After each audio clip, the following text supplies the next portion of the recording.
క్రీస్తునందు ప్రియమైన Calvary TV ప్రేక్షకులకు యేసుక్రీస్తు నామములో మీకు శుభాలు తెలియజేస్తున్నాను.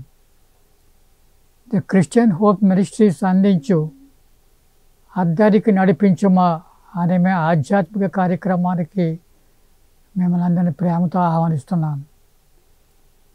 ఈరోజు టీవీ ప్రోగ్రామ్ను స్పాన్సర్ చేసిన వారు ప్రియులు సహోదరులు సందీప్ గారు, వారి సతీమణి సుజన గారు, వారి కుమార్తె షీబా సన్నుతి గారు. వీరు ఆచార్య మాసలమణి గారు స్థాపించిన new life community church Vijayanagar కాలనీలో చాలా కాలంగా సభ్యులుగా ఉంటూ డీకన్గా పరిచర్యలు అందిస్తున్నారు. భార్యాభర్తలు ఇద్దరు సాఫ్ట్వేర్ ఇంజనీర్స్. దేవుని కార్యాల పట్ల భారం కలిగిన కుటుంబం. వీరి స్పాన్సర్షిప్ ద్వారా అనేకులు సువార్త సందేశం వినడానికి అవకాశం కలుగుతుంది. దేవుడు ఈ కుటుంబాన్ని బహుగా దీవించునుగాక. ఈరోజు మన ధ్యానాంశం నీతిమంతునికి కలుగు ఆపదలు అనేకములు. నీతిమంతునికి కలుగు ఆపదలు అనేకములు. A righteous man may have many troubles. కీర్తనకారుడు రాసిన కీర్తనలు 34:19 ఈ మాటలు ఎలా ఉన్నాయి? కీర్తనలు 34:19 నీతిమంతునికి కలుగు ఆపదలు అనేకములు, వాటి అన్నిటిలో నుండి యెహోవా వానిని విడిపించును. నీతిమంతునికి కలుగు ఆపదలు అనేకములు, వాటి అన్నిటిలో నుండి యెహోవా వారిని విడిపించును. ఎందుకు విడిపిస్తాడు యెహోవా? ఎంచేతంటే వారు నీతిమంతులు కనుక. ఎవరు నీతిమంతులు ఈ లోకంలో అనే ప్రశ్న కూడా మనకు ఉత్పన్నమవుతుంది. ఈ లోకంలో ఎవరు కూడా పుట్టుకతోనే సహజంగా ఎవరు కూడా నీతిమంతులు కారు. అందరూ కూడా పాప స్వభావంతోనే పుడుతున్నారు. దేవుని వాక్యం చెబుతుంది, నీతిమంతుడు లేడు, ఒక్కడునూ లేడు అని. రోమా 3:10-11 తెలియజేయబడింది. అయితే క్రీస్తు రావడం ఎందుకు ఈ లోకంలోకి? పాపులను నీతిమంతులై రక్షింపబడుట కొరకే క్రీస్తు దేవుని చేత పంపబడి వచ్చి మన స్థానములో నిలిచి తగిన బలియాగము మన కొరకు తానే సలిపి తానే ఆ బలి అయి శిలువ మీద మన పక్షముగా శ్రమ వహించినందున ఆయన యందలి విమోచనము ద్వారా నీతిమంతులమని తీర్చబడుచున్నామని వాక్యం బోధిస్తుంది. రోమా 3:23-24 వచనాల్లో ఉంది. ఎవరు నీతిమంతులు అన్నట్లయితే మానవ పక్షంగా పాప ప్రాయశ్చిత్తాన్ని చెల్లించిన యేసుక్రీస్తునందు విశ్వసించిన వారు నీతిమంతులని దేవుని వాక్యం తేటగా స్పష్టంగా చెబుతుంది. నీతి సూర్యుడైన యేసును విశ్వసించేవారు నీతిమంతులు అని మనం గ్రహించాలి ప్రియమైన స్నేహితులారా. కాబట్టి ఏ క్షణంలో అయితే ఒక వ్యక్తి క్రీస్తును అంగీకరిస్తాడో, రక్షకునిగా విమోచకునిగా పాప ప్రాయశ్చిత్తం చెల్లించిన ఒక మహాపురుషునిగా అంగీకరిస్తాడో ఆ క్షణమందే ఆ వ్యక్తి నీతిమంతుడిగా తీర్చబడుతున్నాడు. అయితే ఆ విధంగా నీతిమంతుడిగా తీర్చబడిన వారందరూ కూడా వారికి ఆపదలు అనేకములని చెప్తున్నాడు దావీదు కీర్తన. నీతిమంతునికి కలుగు ఆపదలు అనేకములు. అంచేత ప్రియమైన స్నేహితులారా, మొదటి ప్రయాస ఏంటి? క్రీస్తును రక్షకునిగా అంగీకరించుట, ఆయన విశ్వసించుట. రెండవ ప్రయాస ఏమిటి? నీతిమంతులుగా తీర్చబడిన తర్వాత నీతిమంతునికి కలుగు ఆపదలు అనేకములు అనేకములు. మన ధ్యానంలో పాత నిబంధనలో లిఖింపబడిన ఒక గనురాలైన స్త్రీ, షూనేమీయురాలు, ఆమె ఏ విధంగా నీతిమంతురాలై ఉండి ఎన్ని ఆపదలు ఆమె ఎదుర్కొందో, ఆ ఆపదల నుండి యెహోవా దేవుడు ఏ విధంగా ఆమెను తప్పించాడో, రక్షించాడో, విమోచించాడో మనము తెలుసుకొని వాక్యం ముందు విశ్వసించి రక్షణ జీవితంలో ముందుకు సాగుదాం.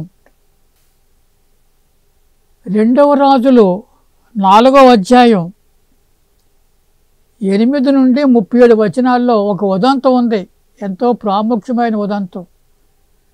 ఒక స్త్రీ షూనేము పట్టణంలో నివసిస్తుంది. షూనేము పట్టణస్థురాలు ఆమె.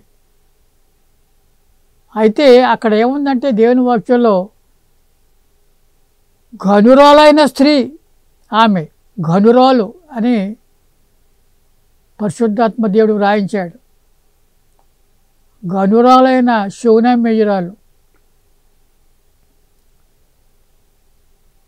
ఆమె. ఏదో కొద్ది గొప్ప పాస్తులు ఉన్న స్త్రీ. భర్త ఉన్నాడు, భర్త వృద్ధుడే ఉన్నాడు. అయితే వారికి సంతానం లేదు. అయితే ఈమె చేసిన ఒక గొప్ప పని, ఆదర్శవంతమైన పని ఏమిటంటే, ఆ త్రోవన, ఆ మార్గాన అప్పుడప్పుడు ఎలీషా ప్రవక్త పోవచ్చు వచ్చినప్పుడు ఆయన దైవజనుడని గుర్తించి ఆయనకు ఆతిథ్యం ఇవ్వడం ఆమె మొదలుపెట్టింది. వచ్చినప్పుడు పోయినప్పుడు ఆ దైవజనుని ఆహ్వానించి భోజనం పెట్టేది.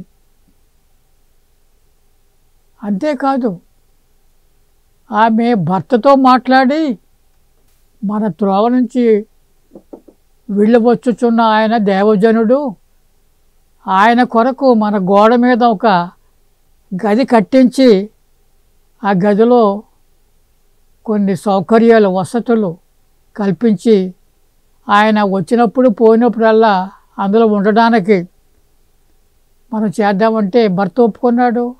వారు ఒక గది కట్టించారు. చూడండి ఎంత విశాల హృదయం వారు కనిపించారు. అంచేతే ఈమెను ఘనురాలైన స్త్రీలని వాక్యంలో వ్రాయబడింది. ఆయనకి ఆశ్చర్యమైంది, ఎలీషా గారికి ఆశ్చర్యమైంది. ఏమిటి ఈమె ఇంత మంచి పని, ఎంత మేలు చేస్తుంది మాకు అని. అప్పుడు ప్రవక్త తెలుసుకున్నాడు, ఈమె గొడ్రాలై ఉందని, ఆమెకు సంతానం లేదని. ఆమె నీతిమంతురాలు అయితే సంతానం లేదు, చాలా సంవత్సరాలు గొడ్రాలుగా జీవిస్తుంది. భర్తమో వృద్ధుడు. ఆ సంగతి తెలుసుకొని ఎలీషా ఆమెను పిలిచి ఆమెను దీవించి, అమ్మ నీకు వచ్చే సంవత్సరం నీ యొక్క కౌగిలిలో ఒక కుమారుడు ఉంటాడని ఆశీర్వదించాడు ఎలీషా. ఆ విధంగానే జరిగింది. చూడండి, మొదటి ఆపద లేమితనం. స్త్రీకి గొప్ప లేమిటంటే సంతానం లేకపోవడం. ఆ లేమిలో ప్రవక్త ద్వారా చెప్పబడిన మాట నెరవేరింది. ఆమె ఒక కుమారుని కనింది. ఆ కుమారుడు చక్కగా పెరిగాడు.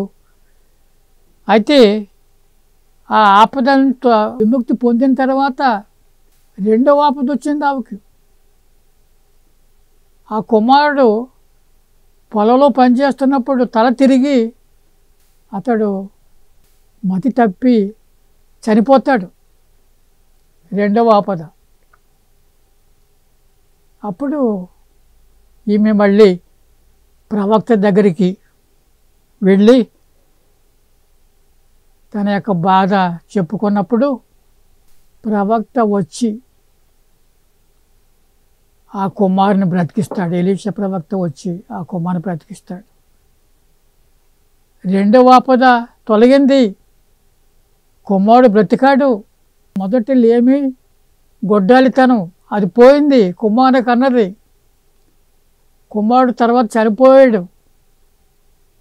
మళ్ళీ ఎలీషా ప్రవక్త ప్రార్థించగా ఆ కుమారుడు మళ్ళీ బ్రతికాడు. మేలు జరిగింది. మూడవ ఆపద ఆమె ఎదుర్కోవాల్సి ఉంది. అదేమిటంటే ఒకరోజు ప్రవక్తే ఆమెను పిలిచి, అమ్మా, యెహోవా దేవుని ఒక వాక్ వచ్చింది, వచ్చే 7 సంవత్సరాలలో భయంకరమైన కరువు రాబోతుంది, భయంకరమైన క్షామం రాబోతుంది. 7 సంవత్సరాలు. అంచేత నీవు, నీ కుటుంబం, నీ ఇరుగు పొరుగు వారందరూ కూడా మీకు తెలిసిన దగ్గరలోనే దేశానికి వెళ్ళిపోండి, అక్కడ ఉన్నాడు మీరు అని ముందుగా ఆమెను హెచ్చరిస్తాడు. ఆమె అంగీకరించి తన గృహానికి తాళం వేసి తన తీసుకోవాల్సిన వస్తువులు తీసుకుని తన కుటుంబంతో కలిసి ఫిలిస్తీన్ల దేశంలోకి వెళ్ళిపోయింది. ఫిలిస్తీన్ల దేశంలోకి వెళ్ళిపోయిన తర్వాత అక్కడ ఉంది, క్షేమంగానే ఉంది. 7 సంవత్సరాలు అయిన తర్వాత మళ్ళీ తిరిగి వచ్చేటప్పటికి ఆమె గృహము, ఆమె ఆస్తిపాస్తులు అన్నీ కూడా అన్యాక్రాంతం అయిపోయాయి. దుర్మార్గుల చేతుల్లోకి వెళ్ళాయి, వాళ్ళు ఆక్రమించుకున్నారు. స్త్రీ ఏమి చేయగలదు? అంచేత ఆమె రాజుకు మొరపెట్టుకుంది. రాజుకు మొరపెట్టుకుంటే మళ్ళీ దేవుడు కటాక్షించాడు. ఎలా కటాక్షించాడు? రాజు ఆమె పక్షముగా ఓ అధిపతిని నియమించి, రాజు ఆమె పక్షముగా ఓ అధిపతిని నియమించి ఆమె సొత్తు యావత్తును ఆమె దేశము విడిచినప్పటి నుండి నేటి వరకు భూమి ఫలించిన పంట యావత్తును ఆమెకు మరల ఇమ్మని సెలవిచ్చెను. ఈ వాక్య భాగం 2 రాజులు 8వ అధ్యాయం మొదటి 6 వచనాల్లో ఉంది. ఈ ఉదంతం సాధారణంగా సహాయం చేస్తారు. ఆ దుర్మార్గులను వెళ్ళగొట్టి ఆ ఇల్లు, ఆ భూమి ఆ ఓనర్స్కి ఇస్తారు, అప్పచెప్తారు. అయితే ఇక్కడ ఇంకా చూడండి ఎంత విశాలంగా సహాయం వచ్చిందో. రాజు ఆమె పక్షముగా ఓ అధిపతిని నియమించి ఆమె సొత్తు యావత్తును ఆమె దేశము విడిచినప్పటి నుండి నేటి వరకు, అంటే 7 సంవత్సరాలు ఎంత పంట పండిందో, ఎంత పంట పండించారో వారు ఆ దుర్మార్గులు, ఆ దేశం విడిచినప్పటి నుండి నేటి వరకు భూమి ఫలించిన పంట యావత్తును ఆమెకు మరలా ఇమ్మని సెలవిచ్చాను. రాజు యొక్క ఆదేశం. అంచేత ప్రియమైన స్నేహితులారా, as long as we are righteous we are protected. తాత్కాలికంగా కొన్ని ఇబ్బందులు కలగవచ్చు, శ్రమలు కలగవచ్చు. ఆమె దేశంగానే దేశం ఎరగని దేశానికి వెళ్ళిపోయింది, ఫిలిస్తీన్ల దేశానికి వెళ్ళిపోయింది. 7 సంవత్సరాలు. కొడుకు చనిపోయాడు, మళ్ళీ బ్రతికాడు. గొడ్రాలుగా ఉంది, అది కూడా దేవుడు తీసివేసి సంతానాన్ని ఇచ్చాడు. ఆ విధంగా నీతిమంతులకు కలుగు ఆపదలు అనేకములు. వాటి అన్నిటిలో నుండి యెహోవా వారిని విడిపించును. శూనేమియురాలు శూనేము పట్టణంలో గనురాలైన స్త్రీగా గుర్తించబడింది. ఎంత చక్కని మనస్సు ఆమెది. దేవజనుడికి he never asked her even a glass of water. ఆయన దైవజనుడని గుర్తించి ఆహ్వానించి భోజనం ఏర్పాట్లు చేసి తన గోడ మీద ఒక గది కట్టించి అందులో అన్ని సౌకర్యాలు, మంచం అన్నీ ఏర్పాటు చేసి టేబుల్, ఆయన వచ్చినప్పుడు పోయినప్పుడు అక్కడ ఉండడానికి ఆహ్వానించింది. ఇంత మేలు ఎవరు చేయలేరు. అన్నం పెడతారమో నీళ్ళు ఇస్తారమో కానీ, లేకపోతే ఒక వారు ఉంటున్న గదిలోనే ఖాళీ చేసి మీరు ఉండండి, తర్వాత మీరు వెళ్ళిపోవచ్చు మీరు అంటారేమో కానీ, ఒక గది కట్టించిందంటే చూడండి ఎంత మంచి మనస్సు, విశాల హృదయమో ఆవిడ శూనేమియురాలు. అంచేత ప్రియమైన స్నేహితులారా, as long as we remain righteous in this world, righteous అంటే నీతిమంతులుగా ఉన్నంత వరకు కూడా, నీతిమంతుడైన యేసును హత్తుకుని జీవించినంత కాలము, నీతి సూర్యుడైన యేసును హత్తుకుని జీవించినంత కాలము, ఆయన యందు విశ్వసించి ఆయన మాటలు గైకొంటూ జీవించినంత కాలము మనకు ఎన్ని ఆపదలు వచ్చినప్పుడు కూడా ఆపదలన్నిటిలో నుండి ఆయన విడిపిస్తాడని దేవుని వాక్యం చెబుతుంది. యోబు 5:19 కొన్ని మాటలు మనం చూద్దాం. యోబు 5:19, 6 బాధలలో నుండి ఆయన నిన్ను విడిపించును, 6 బాధలలో నుండి ఆయన నిన్ను విడిపించును, 7 బాధలు కలిగినను నీకు ఏ కీడును తగులదు. Provided you remain righteous in his sight, ఆయన దృష్టిలో నీతిమంతునిగా జీవించినంత కాలం నీకు ఆ యొక్క రక్షణ, భద్రత, సంరక్షణ, ఆయన కటాక్షం మనకు ఎప్పుడూ ఉంటాయి. కీర్తనలో 91:3 వేటకాని ఉరిలో నుండి ఆయన నిన్ను విడిపించును, నాశనకరమైన తెగులు రాకుండా నిన్ను రక్షించును. వేటకాని ఉరిలో నుండి ఆయన నిన్ను విడిపించును, నాశనకరమైన తెగులు రాకుండా నిన్ను రక్షించును. అదేవిధంగా 2 తిమోతి 4:18 పౌలు భక్తుడు ఎలా తెలియజేస్తున్నాడు. 2 తిమోతి 4:18, ప్రభువు ప్రతి దుష్కార్యము నుండి నన్ను తప్పించి,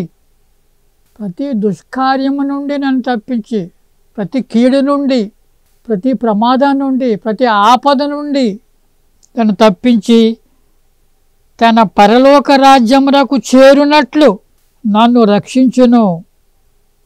ఎంత గొప్ప విశ్వాసం చూడండి.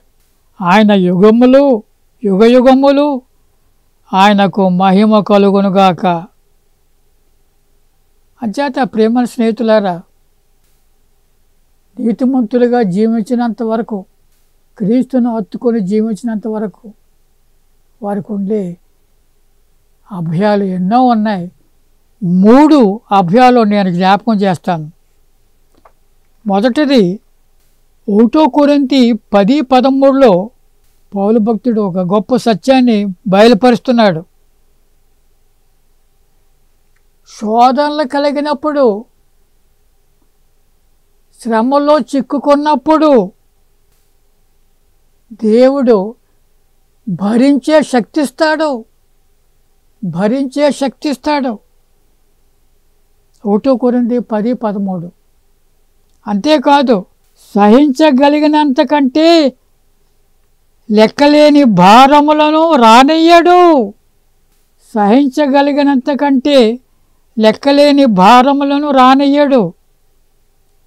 3వది, అంతేకాదు, తప్పించుకునే మార్గము దయచేస్తాడు.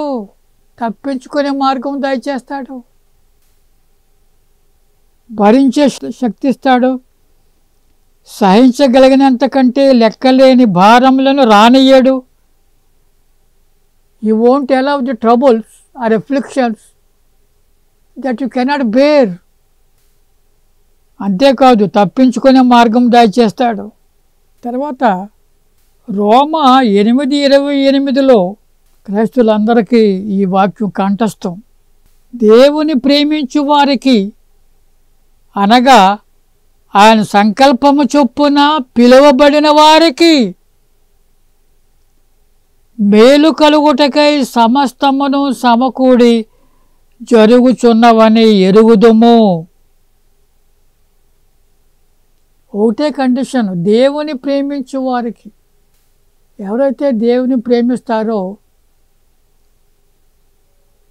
వారు దేవుని చేత పిలువబడిన వారు.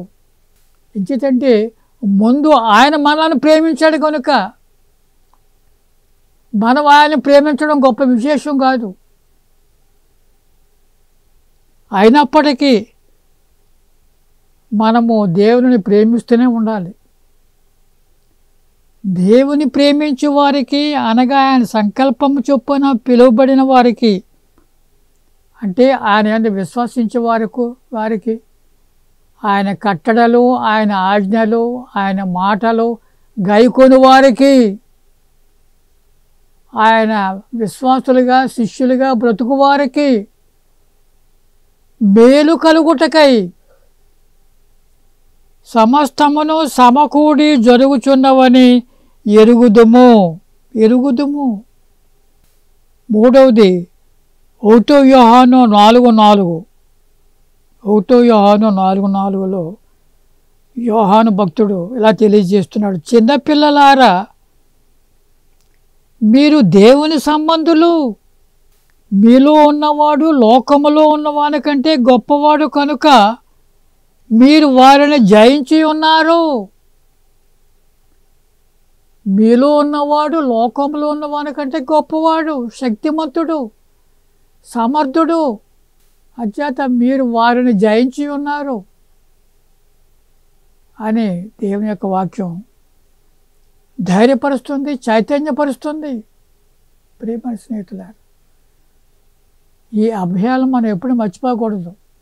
1 కొరింథీ 10:13, రోమా 8:28, 1 యోహాను 4:4. మనలో ఉన్నవాడు లోకంలో ఉన్న కంటే గొప్పవాడు కనుక మనకు భయం ఎందుకు? భయమేలా? అంచేత ప్రియమైన స్నేహితులారా, మనము వారిని జయించి ఉన్నామని నమ్మాలి. ఆ విధంగా మనం ముందుకు సాగాలి.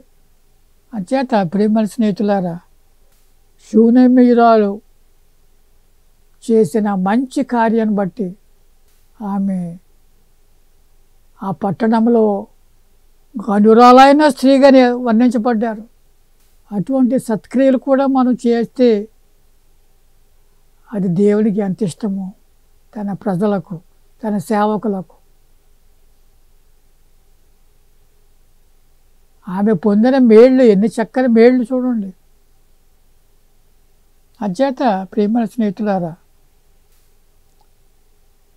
షూనేమీయురాలు ఆమె చేసిన సేవకు తగినట్టుగా ఆమె ఎదుర్కొన్న ఆపదల్లోనూ ఆయన విడిపించాడు. ఎలీషా దైవజనుడని గుర్తించి ఆతిథ్యం ఇచ్చింది, భోజనము బస ఏర్పాటు చేసింది. ఎంత డబ్బు ఖర్చు పెట్టిందో ఆమె. అంచేత నీతిమంతునికి కలుగు ఆపదలు అనేకములు, వాటి అన్నిటిలో నుండి యెహోవా వానిని విడిపించును. దేవుడు ఈ మాటలను దీవించునుగాక. ప్రార్థన చేసుకుందాం. పరలోకమందున్న మా తండ్రి, మీ కుమారుడైన యేసుక్రీస్తుని బట్టి మరొకసారి మీకు స్తుతులు స్తోత్రములు. ధ్యానాంశాన్ని బట్టి మీకు స్తోత్రము నాయన. నీతిమంతునికి కలుగు ఆపదలు అనేకములని చెప్పావు, అయితే వాటి అన్నిటి నుండి యెహోవా తప్పించుననే వాగ్దానానికి, అభయానికి మీకు స్తోత్రము తండ్రి. మా జీవితాల్లో ఎన్నో మేళ్ళు, ఎన్నో అభయాలు మాకు కనపరిచారు. మీకు స్తోత్రములు. విత్తబడిన వాక్యాన్ని దీవించండి, వింటున్న వారిని ఆశీర్వదించండి తండ్రి. కల్వరి టీవీ యాజమాన్యాన్ని, సిబ్బందిని దీవించి ఆశీర్వదించండి. టీవీ పరిచర్య కొనసాగుటకు మీ కృప చూపించండి. ఈ టీవీ పరిచర్యను స్పాన్సర్ చేసిన సందీప్ కుటుంబాన్ని దీవించి ఆశీర్వదించమని ఈ ప్రార్థన యేసు నామములో అడిగి వేడుకుంటున్నాం తండ్రి. ఆమేన్.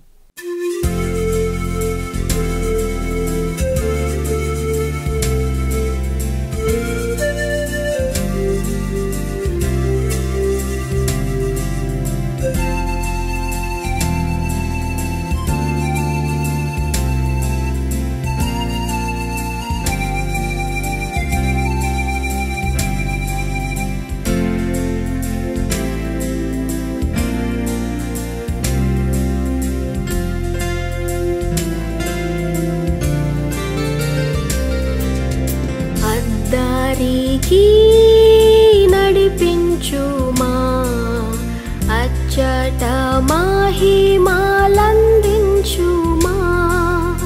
అద్దరికి నడిపించుమా, అచ్చట మహిమలందించుమా. దేవాసోత దీప్తిధారా, దీప్తిధారా దీవించి దాటించు దయకరా. అద్దరికి నడిపించుమా, అచ్చట మహిమా